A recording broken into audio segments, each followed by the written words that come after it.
Impamvu dukoze iki kiganiro nuko hari abanyarwanda benshi cyane batangiye gupanika ngo Amerika ngo yijunditse u Rwanda ngo anytime ngo wabona ngo Amerika ngo n'Uburayi ngo barashe u Rwanda ngo Perezida Kagame ngo ashyize u Rwanda mu bibazo.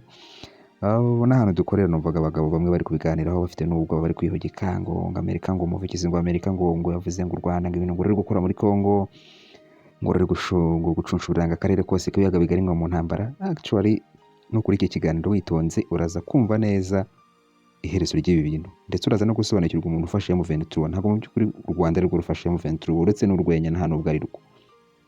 Wenda ushobora kuba ufite amakuru wumvishe cyangwa kubitekereza ariko ntabwo ari u Rwanda rufasha M23 akadomo. Numara kubisobanukirwa neza ugende uhugire mu mirimo yawe wishakira amafaranga, niba uhinga, niba worora, niba wigisha, ubikore udahangayika cyane ngo Amerika izarasa. Amerika ntabwo yarasa mu Rwanda, ubwo igiye kurasa umuntu ushyigikiye M23 karangira Amerika igiye kwirasa, kandi Amerika ntabwo yakirasa nyine. Aho ushobora kumva bidasobanutse cyangwa bitumvikana, ariko reka nkubaze ikibazo kimwe. Ubundi u Rwanda rukora intwaro, u Rwanda nta masasu rukora, u Rwanda nta mbunda rukora, u Rwanda nta ndege z'intambara rukora, n'izi drone duteranya bari PS twaguze i Burayi no muri Amerika ntazo twe dukora, nta bifaro dukora, ntaki. Ariko ikibazo u Rwanda rwavanye intwaro zo kurwanya SADC, rukarasa SADC rugakubita, rukazengitiranya UN, rugatimbagurira mu mufuko, rukajugunya n'ibifaro bya UN rukabitwika muri Congo. U Rwanda rugatsinda Burundi na Congo, rugatsinda ibyihebe by'aba mercenaries cyangwa se abacanshuro bo mu bihugu by'i Burayi no muri Aziya, aba black water muri Amerika bagatsindwa. U Rwanda rwabaye gatiki. U Rwanda ni Imana, Abanyarwanda ni ibivejuru, Abanyarwanda ni ibimanuka. Wumva ko izo mbaraga u Rwanda rwazikuyeho ubundi wowe mu mutwe wawe? Izo ntwaro se ahubwo twe turazifite? Iyi ntambara iri kubera muri Repubulika Iharanira Demokarasi ya Congo irimo intwaro nyinshi kandi ziteye imbere. Urumva drone irahaguruka mu masegonda ngahe ikajya i Burundi aho bari kurasira roketi, igahita itwika imodoka n'abasirikare babariyo bose igahita ibica. Iyo drone ivuye he? U Rwanda ko rudakora intwaro? Niba uvuga ko yavuye mu Rwanda, ubundi u Rwanda rwayikuye, wowe wumva rwarayikuye? Urumva barafunga ikibuga cy'indege ku buryo n'Abafaransa n'Abanyaburayi batahagwa, bazanye ama GPS by'amazi. Ejo bundi indege y'Ababiligi yashatse kugwa i Burundi ku kibuga cy'indege biranga, isubira ijya kugwa, ndumva ari Tanzania yagiye kugwa, niba atari hehe. U Rwanda iryo koranabuhanga ibyo bikorwa n'intwaro ziteye imbere z'ama generation agezweho ubu ngubu byitwa ama GPS by'amazi. Wowe urumva yiri kugendera nko mu modoka cyangwa kuri mu ndege, za drone n'ibindi byose bitwarirwa kuri GPS ibyinshi. GPS ikindi ikora nyine bari ikarita abantu batayizi, iyi koranabuhanga. Iyo uhageze wowe uri kugenda ikwereka akadomo kakubwira ngo aho ugeze ni hano. Wenda niba uri kugenda uvuye i Kigali uri kujya i Karongi ugendera ku muhanda ukuri GPS bakakwereka ngo n'ikivu mbere kirazenguruka, iyo urimo baba bari no kukwereka ko urimo. Iyo ugeze ku hantu hari naho ku ikarita, wenda niba ari supermarché iri ahantu bahita bakwereka ka kadomo uhagazeho kakakwereka ngo iruhande rwageze kuri iyi station wenda essence yitwa gutya nayo iriho. Noneho izi GPS by'amazi zihindura location ahantu ziri, bazitunze cyangwa baziregereye, ku buryo wowe ushobora kuza ugeze i Karongi ugasanga kuri GPS yawe ufite muri telefone, kuko iyi GPS by'amazi hari iyi irimo iranakwereka ko ni Karongi utarahagera cyangwa naho hantu uri hatanabaho cyangwa nta nahari, cyangwa ikajya ikwereka ko ugeze nko mu Bigogwe ku Gisenyi kandi ugeze i Karongi. Izo ni intwaro rero z'amagenerasiyo agezweho. Wumva ko u Rwanda rwazikuye he ruri gukoresha muri Repubulika Iharanira Demokarasi ya Congo? Ni ngoma zarakoze. Izi drone ziguruka zitwika ibintu byose u Rwanda rwazikuye. Intambara ni amafaranga. None hagasigara ikibazo kikubaza ngo wowe uvuga ko u Rwanda ngo rufite ibibazo, ngo rwateye Burundi na Congo, ngo Amerika ngo yarakaye. Kuki se ubundi Amerika itafatiye u Rwanda ibihano ngo rubuze kugura intwaro niba koko u Rwanda ruteje ibibazo? Kuki Abanyaburayi batafatiye u Rwanda ibihano ngo rubuze kugura intwaro ahubwo bakabifatira Congo iyo irengana, akaba ariyo babuze kugura intwaro bakanavuga ko ibintu bitameze neza? Kugeza aka kanya Abanyaburayi barimo baravuga ko u Burundi ngo bukoresha nabi inkunga buhabwa, ko rwose ngo abantu b'i Burundi ari abantu butujiji, ngo abo ba minisiteri yashinze gucunga umutungo w'igihugu ngo bawusesagura bawukiniramo, ngo inkunga zabo ngo zifatwa nabi. Ejo bundi uzajya kumva n'inkunga z'u Burundi bazihagaritse zose, kandi ubwo Burundi uvuga ko ngo burengana ngo uri gushyigikira amahoro. Ariko ikibazo, ejo bundi Perezida Kagame ari muri Leta Zunze Ubumwe za Amerika yavuye gusinyira inoti, bari kumuhereza inkunga mu bigega bya banki y'isi. Uyu munsi ngira ngo niba atari ejo mwabonye ari kwifotozanya n'abakire ba Jack Ma n'abandi bahirwe bakomeye cyane ku isi, ba Bill Gates barahora na Elon Musk n'abashuti. None wowe ubwenge bwawe ko nturinjije urimo uravuga ngo bazangongo u Rwanda ngo rufite ibibazo, ngo bagiye kudutera, ngo bazatungungu, uzajya kubona ngo bone baturasheho. Baraturasaho twakoze iki papa? Abandi baturasaho barashaka iki se ahubwo? abo ngabo utekereza ko bazarasa u Rwanda ubundi mu by'ukuri nibo bafasha M23. Ntabwo u Rwanda rukora intwaro rero ngo rurabona izo ruhaye mu 23. Umukino rero uri muri iyi ntambara yo muri Kongo ni uwuhe? Nkawe uribona wowe ubwawe uri kumva iki kiganiro, ushobora kuba hari umuntu muturanye ubona w'umukire ufite amafaranga menshi, ariko ukabona nyine nta bwenge afite bwo kuyacunga, cyangwa nawe umurusha ubwenge ariko ubona kuyaryaho byarananiranye, ukabanza ukamwinginga ngo reka tuyasangire akanga. Noneho ukavuga uti njye rero ngiyeyo wenda niba ari ahantu acururiza nkahasenya byagaragara nabi kuko ngenda umuntu muzima bampana n'amategeko yankurikirana. Noneho wowe ukagenda ukareba ibirara bya bindi by'ibihazi ku muhanda, ukabibwira uti bya bindi byo mu ikaritsiye nyine byisaza bikamenagura ibintu bya bindi nyine bihora ku iwawa bakongera bakabirekura, ukarebamo nka bitanu, ukabwira uti rero mwebwe bigende kwa runaka mwitwaje imihoro, mwarakaye mureba nabi cyane, mubwira abahereza amafaranga angana gutya cyangwa abahereza ibi n'ibi ko natabibaha mu mutema, nimubona atari kubibaha muhite muterura ibyo mubonye hafi mu bitwari, nimurangiza mubinzanire njyewe turajya tubipangana neza, ndajya mbavugira. Noneho bya bisambo watumye biragenda nyine bigakora bya bindi wabibwiye. Uri kubibwira nijoro ntabwo wabibwira ku manywa, ahubwo bijyaho ku manywa bikiba bya bintu bikigendera nyine bigacika. Hanyuma rero igikurikiraho bukeye inama y'umudugudu iraterana inteko, bati katuganire ku bisambo bizungereje ikaritsiye, ati ni amabandi, ati rwose yazungereje abantu, arasahura, arica, arafata abagore ku ngufu, ati ejo bundi bagiye kwa runaka barangiza, ati dukora iki? Urumva wowe wabatumye ntabwo ujya mu nama ngo uvuge ngo amabandi ni meza, ngo njye numva twayareka, nawe wagaragara nabi nk'uyashyigikiye.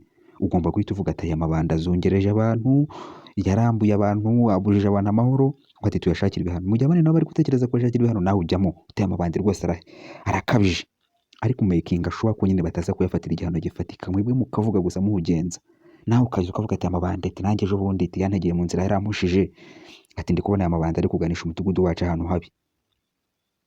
Ntabwo byumva ibyo ngibyo urabivuga ku munwa gusa, ariko ntabwo uzigera uhaguruka ngo uvuge ngo reka tujyane aya mabandi kuri polisi, kandi nyine ari wowe yatuma ari nawe uyungukiraho. none se murajyana kuri polisi gute? Ahubwo rero ya nama irangiye ku manywa, ya mabandi muravuga muti amabandi tuyashutagureho, wowe mwamara no kwemeza ko mugiye guca inkoni ngo muyakubite, uti hoya ariko ateye amabandi rero reka tuyahe amahirwe ya kabiri kwisubiraho, ati nako reka tuyunge n'uwo yahemukiye. Bati mwamabandi mwibye wa muntu murabifite? Amabandi ati hoya ntabyo dufite twabiriye. Bati mugende ariko ntimuzongere.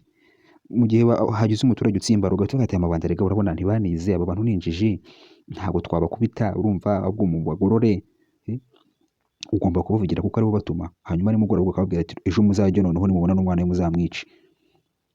Ubatuma nijoro ukabaha n'ibikoresho bajya kurwanisha, ku manywa ukajya mu nama ukavuga ko abo bantu ngo rwose bateje akaga mu mudugudu, ngo batananakwiriye. That's the meaning of politics. Politics ni icyitwa ubugambanyi. Ibyo uvuga si byo ubukora. Aba rero uvuga ngo bazarasa u Rwanda, ngo kuko u Rwanda ngo rufasha ngo M23, nibo bahaye M23 intwaro. Izi ntwaro zigezweho zifitwe n'ibihugu bike ku isi ziri kubona M23 ikoresha. Ibibazo intwaro zihabye abarundi bakiruka, zigahabye abakongomani. Wabonye muri ya ntambara bafata Goma, batwitse igifaru cy'umuryango w'abibumbye birangiriraho, bisha abasirikari ba Cyril Ramaphosa muri Afurika y'Epfo, baba special forces barabica birangiriraho ngo arisaza nayo bifata ubusa, nta kintu yakoze. Impamvu byagenze gutyo urayizi? Nuko nyine M23 cyangwa iyo M23 abo utekereza bayifasha ntago ari bo bayifasha. Ntabwo M23 ifashwa n'u Rwanda. Wenda uhita ugaruka inyuma ukavuga ngo se ngo niba ibyo uri kuvuga ari ibyo ngo kuki Kagame yagiye gusinya amasezerano ngo guhagarika intambara ngo muri Leta Zunze Ubumwe za Amerika. Ese ubundi ndakubwiye ko Kagame yagiye gusinya amasezerano y'amahoro, ntago ari guhagarika intambara. Kagame zarasinya amasezerano yo guhagarika intambara, ari muri Amerika ari kurwana. Kagame ararwana muri Kongo, hari ikibazo afitanye na Gisekedi? Hari ahantu ugeze umva Kagame avuga ko ari kurwana muri Kongo? Ntaho. None niba atemera ko ari kurwana yo gute wumva ko yagiye gusinya amasezerano yo guhagarika intambara kandi atemera ko ariyo? Bivuze ngo ikibazo gifitwe nawe wumva ibi byose, ahubwo ntibakurikiranye ngo baze amasezerano Kagame yagiye gusinya muri Leta Zunze Ubumwe za Amerika ari ayahe. Kugeza na n'isaha n'abarundi benshi nicyo kibazo bafite, ndetse n'abakongomani ntago beza ngo amasezerano Kagame yagiye gusinya muri Leta Zunze Ubumwe za Amerika ni ayahe. Kugeza isa Trump magingaya, Trump wavuga ko intambara yo muri Kongo yayisoje, ahubwo wowe wumva ko intambara igihe ari gute kandi Trump avuga ko yashyize akadomo. Na n'ubu aracyabivuga, utagira ngo ni cyagihe. N'ubu Uvira yafashwe Trump avuga ko ngo intambara yo muri Kongo yamaze kuyirangiza, ndetse ngo rwose ikora amasezerano y'agatangaza, amasezerano y'amateka, amasezerano y'ibihe byose yo guhagarika intambara ku mvururu zari zimaze imyaka myinshi cyane hagati y'u Rwanda na Congo. Wowe ushobora kwibeshya ukibwira ngo Trump ni ukwikinage ngo byaramunaniye. Ntabwo ari ukwikina. Trump intambara yo muri Congo yarayirangije, nyine yayirangije kuri uri kuyibona. Yego, abo bahawe babwira ngo nimufate aha ngaha barabibemereye, n'uwo ugomba gusinya ibyo agomba gusinya nabyo yarabisinye. Iriya ntambara rero uretse amaso yawe kwereka ko ikomeye cyangwa ko iteje ibyago, intambara yo muri Congo yararangiye. Amasezerano Kagame nawe yagiye gusinya muri Amerika ntabwo ari ayo guhagarika intambara, kuko Kagame nta basirikare afite muri Congo. N'andi masezerano y'ubucuruzi twe tutazi, byo si na ngombwa kuko ntabwo twe turi abanyapolitiki. Ariko ujya uzirikana ko perezida wa repubulika atashyira abaturage mu byago. Afite ubwenge burusha wenda ubwo twebwe dufite kugeza iyi saha, no gutekereza ko kwisumbuye ukwacu. Mugende rero mwa baturage mwe mwirire ibishyimbo, abashoboye kwigisha, niba muri kwigisha muri abarimu, niba muri abakozi bakora ibiki, mugende mukore imirimo yanyu. Ibyo byo kwikanga ngo ejo bundi ngo tuzabona duhuye n'ibibazo, ntabwo ariko bimeze.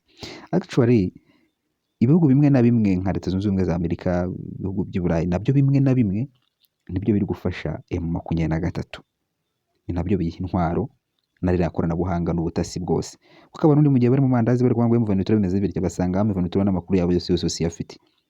Ubwo butasi M23 bukura ezo. U Rwanda ni rufite CIA, rufite Mossad, rufite iki, ku buryo wumva ko rutatira M23 rukabona amakuru yo mu Bujumbura, bakamenya n'indege yaguye ku kibuga cy'indege cya Melchior Ndadaye, bakamenya n'ibyari biyirimo, bakamenya amasaha yahagwiriye n'igihe yahaviriye, n'aho bagiye, n'abari bayirimo ari bande, n'inama bakoze, n'ibyo bavugiyemo bakabimenya. Wowe ubwo nta kibazo wumvaho. Nyine ukuri guhari, iyi ni intambara ngari kandi ntabwo iri kurwanwa n'u Rwanda papa. Abantu bari kuyirwana n'abandi bantu bafite amafaranga menshi kandi ntawe abatangira. Nta muntu uzarasa u Rwanda, ntawe. Kandi b'Abarundi mubona bikashya ngo bazazamuka ngo mu Kirundo ngo batere u Rwanda, biriya ni imikino nka kuriya mu minsi ishize mwumvaga Gisekedi avuga ngo azarasa i Kigali. Ni blague ariko biba bya bindi bisetsa abana ngo bikiriza ababyeyi ngo mu nama ku munsi ukurikiyeho. Biriya Barundi bavuga abayobozi babo hari igihe birangira biteje abaturage babo ibibazo. Buriya Burundi rero mureba hariya bavandimwe bugiye guhura n'ibibazo byinshi cyane. Abanyaburayi bagiye kubahagarikira inkunga zabo, bazanabakomanyiriza kugura intwaro nk'uko babakomanyirije kugura igitoro. Ese ubundi ko mubona esanse mu Rwanda ihari nyinshi na mazutu, gute igitoro cyabuze i Burundi kandi bafite amafaranga? Ubundi gute esanse yabuze mu Burundi? Nta kintu mwumvaho. None barimo baranababwira ngo inkunga ngo babahaye ngo bazikoresha nabi, ngo barazisesagura, ngo nta kintu zabamariye, ngo abayobozi barya ruswa. Ibyo nyine ni mu rwego n'ubundi rwo kubamanura ngo bicaze hasi, kuko Burundi perezida wabo afite umutima mwiza, ariko umutima mwiza muri politiki ikintu cya mbere kugezaho no gupfa vuba. Nta kindi ukumarira, ugutuza mu bukene kandi utuma bahita bakwica. Ntabwo ubunyangamugayo muri politiki bukora. Politiki ni hakora itegeko ry'ishyamba, karuta kandi karakamira. Ukurusha ubwenge arakwica utwawe akatujyana, nawe iyo umurushije utekereza igisubizo uzakoresha. Aba banyamerika rero uri kureba bari kwivugira biriya bisetsasetsa ni amagambo, kuko nyine Amerika niyo wa muntu nakubwiraga ushaka kurya ibintu by'umuturanyi we agatuma umusazi, wa musazi akagenda akabyiba akabimuzanira, ndetse n'uwo musazi akaba ari wowe Amerika imugaburira, ikamuha n'amafaranga, ikamuha n'intwaro ajyana gukangisha we yiba, akamuzanira ibintu nijoro ku manywa. Amerika ikajya mu nama ikavuga turiya musazi abateje ibibazo, rega uriya musazi akeneye gufatirwa ibihano. Ariko bavuga ngo reka tumufatire ibihano, Amerika igahita ivuga ati buriya ni n'umusazi, nta mpamvu yo kwirirwa tumwitaho cyane, ahubwo muzamujyane Indera bamuvuze. Icyo nicyo gisobanuro cya politics. Ibyo utekereza cyangwa ibyo ushaka gukora si byo ugaragaza kuri gukora. Gukora ibihabanye nyine n'ibyo ugaragara. Ukuboko kwawe kumwe kugakora ibintu byiza, ukundi kuboko kugakora ibibi. Ese for instance dufata urugero, Amerika mu minsi ishize yafataga indege zirimo ibiryo, za kawunga, za pate jaune, bagashyiramo ibisuguti, bagashyiramo imyambaro n'amakoti, bakajya kujugunya muri Gaza. Ati abanyagaza bamerewe nabi, ati imbeho y'ubutiti imeze nabi, ati bananasenyewe amazu, ati mubaha amakoti n'ibintu byo kurya na za biscuit, mubahe na za shokora babe baryaho, ati mujye mubiterera muri mu kirere kuko indege yacu ntiyabona kuntu ijya hasi. Ariko ikibazo kimwe, Israel irimo irasa abanyagaza, ntabwo ari Amerika igiha intwaro. Kuki batababujije ngo ntimurase abanyagaza? Ahubwo noneho barangiza bo bafata intwaro bakazereza Israel ati mugende mwica abanyagaza, ku manywa bakazanira abanyagaza akawunga. Baturumva ntabwo mwapfa mutari no kurya, byaba ari ikibazo. Reka babice muri kurya, tubahe ku biryo. Biriya ikintu kiba kirimo, wowe urimo urica umuntu nijoro, ariko kugira ngo ubwo ashaka ko wa muntu apfa atakwitwayeho umwikomo, agapfa akikubona nk'umuntu mwiza kuko uri kumuha ibiryo, ku buryo ushobora no gutekereza ko n'ibyo bari kukuvugaho ko ari uri kumwica rwose bakubeshyera. byaba bimeze nk'umurozi muturanye ugasanga yagukubise ikirozi, ni ibirozi yaguha by'ibitamikano, urimo urabyivuza n'amafaranga yagushizeho no gukira byaranze, abantu bagatangira kubihwihwisa bamwe na bamwe, ariko ntabyemera. Turiya n'inshuti yanjye, watangira kubona ko bari kubihwihwisa mu gitondo ugahita umushyira ibihumbi 50, ati urumva natekereje ngo ugiye kwivuriza wenda CHUB cyangwa se Roi Faisal, ati nguhaye inkunga ya mbere, ati numvishe ko n'umwana wamaze iminsi ari kwiga, ati waranarwaye wabuze amafaranga, ati ntabwo uri gukora, ati aya 50 arabagufasha. Ibyo bihita bituma wa muntu uri kuroga atangira kuvuga ati ariko ntabwo umuntu yaba ari uri kundoga, ari kumfata neza gutya. Rero nibyo bita kwica mu mutwe injiji. Ibyo rero nibyo aba banyaburayi n'aba banyamerika bari gukorera M23. M23 ntabwo ifashwa n'u Rwanda, hatazagira n'umuntu uzabishyiraho ikibazo cyangwa ngo abitekerezeho ukundi kuntu. Ibyo wenda wumva ngo hari ingabo ngo z'u Rwanda n'ibiki n'ibiki, ibyo tube tunabishyize ku ruhande, zishake zibe ziriyo, ariko izo ngabo ziriho zifite intwaro. Izo ntwaro u Rwanda ntabwo ruzikora, zikorwa n'abanyaburayi. Abanyaburayi ntibigeze bakomanyiriza u Rwanda kugura intwaro. Niba koko bemera ko u Rwanda ari rwo ruri gufasha M23, bazaruhagarikire kugura intwaro, ikindi inkunga baruha bazikureho. Ariko noneho barimo bararwoherereza inkunga, bati musinye amasezerano na banki y'isi, abakire bose bari kuza mu Rwanda, abahanzi n'ibyamamare bari kuza mu Rwanda. Wowe uretse kuba urinjije, ubwo nta kintu ubyumvamo.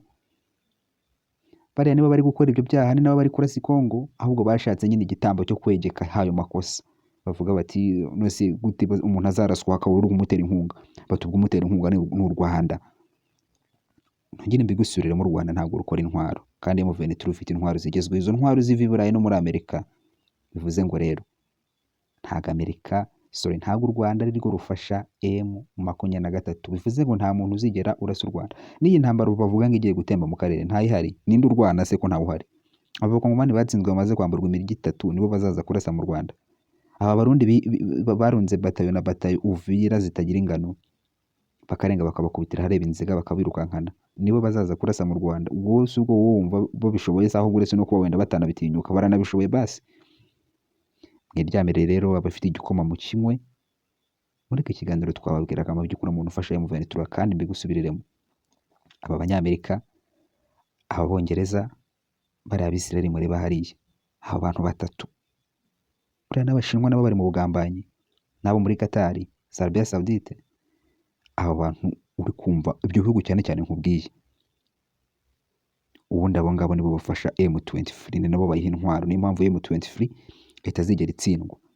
Bananashatse ko ifata Kinshasa yayifata, gusa Kinshasa ntacyo bajya gukora. Kinshasa nta zahabu zihari, nta n'amabuye y'agaciro yo gukora nko PS za electronique bafite. Aho bashaka ni hariya, kandi aho bazashaka hose bazahafata, kandi nta muntu uzagira icyo abivugaho. Barajya bajya mu nama z'umuryango w'abibumbye bavuge birangire. Ikindi kintu kiri gutuma Amerika ishishikarira iyi ntambara yo muri Kongo, bakaguma bananayivugaho cyane mu itangazamakuru, no kugira ngo ubisakuze cyane byibagize ibyo Abayisirayeli bari gukora muri Palestina. Urumva Israel imaze iminsi hari inkuru Benjamin Netanyahu n'umwicanyi yamaze abantu muri Palestina, asenya abantu h'amazu. Bakeneye indi nkuru rero ikavaringa ikibageza ibyo ngibyo bikaba byibagiranye. Amerika nayo iri hamwe iri gukubitwa. Intambara barwanaga n'abanyaburayi muri Ukraine barayitsinzwe byaranze. Bagomba kujisha rero bagashaka indi nkuru y'igihuha yo kuziba icyuho. Inkuru babonye rero ni y'u Rwanda na Kongo n'u Burundi, kandi iyo nkuru kuko irarya amahanga yose, za CNN, za BBC, za Netflix, imbuga zose za media, ibinyamakuru, amateleviziyo, website, bose bahugiye ku ntambara muri Kongo. Uvira yafashwe, byagenze gutya, ibindi birabagirana nyine ntawugira ubigaruka. Ubu nta muntu ukivuga intambara ya Palestina, kandi abayahudi baracyari kwica abantu muri Palestina, n'amazu barasenyagura. Putin arimo arabomagura Ukraine, yarayisenya yigize amatongo. Ibyo nta muntu uri kubivuga, bahugiye muri Kongo. Amerika rero n'abanyaburayi n'ibyo ngibyo bashaka. Kongo bazayihuramaho, basakuze, birangira inkuru irangiye, nta nubwo uzamenya igihe intambara yarangiriye. Ibiriya bice byo icyo nakwizeza nuko ibice M23 yafashe yamaze kubifata byarangiye, nta nubwo bizigera bisubira kuri Kongo. Biriya byabaye igihugu kigenga, bashobora kuzakuramo igihugu kwacyo, cyangwa bagashaka aho bacyomeka, wenda ku Rwanda cyangwa ahandi hantu, ntawizi. Ibyo n'abanyaburayi babikora, n'ubundi nibo baje bafata ibyo bice babikura ku Rwanda babishyira kuri Kongo. Ni nabo bonyine bafite ubushobozi bwo kugaruka bagafata bya bice n'ubundi bavanye ku Rwanda bakabishyira kuri Kongo, bakabigarura ku Rwanda, cyangwa bakabikuramo igihugu bishakiye uko babyumva, kuko ni nabo bari kurwanira ntambara. Ibyo rero mu bihanga amaso ntabwo bizabakira, ariko Kongo ntizigera isubira na biriya bice, yaba Goma, yaba Bukavu, yaba Uvira n'indi migi tutazi benda kuzayambura. Ibyo bice byaratakaye, byabaye nk'uko Ukraine itazasubira na Donbass cyangwa ngo isubirane Crimea. Buriya naho haragiye, byararangiye. Imyaka rero irashira, intambara zo mu isi zikaduka, ibihugu byose bikarwana n'ibibibangamiye, abari barambuye ibintu bakabyisubiza bafite imbaraga, abari bafite ibintu badashoboye kurinda nabo bakabyamburwa, induru zikavuga kuko intambara ziba ziri hose ku isi, hakongera hagasinywa amasezerano mashyashya, bya bice by'ibihugu bikongera bikomekwa ku bindi, nguko uko havuka ibindi bihugu, nguko uko ibihugu bimwe bizimira, ibyo biba mu ntambara zimwe na zimwe zigenda zaduka mu isi uko amajenerasiyo agenda ahinduka.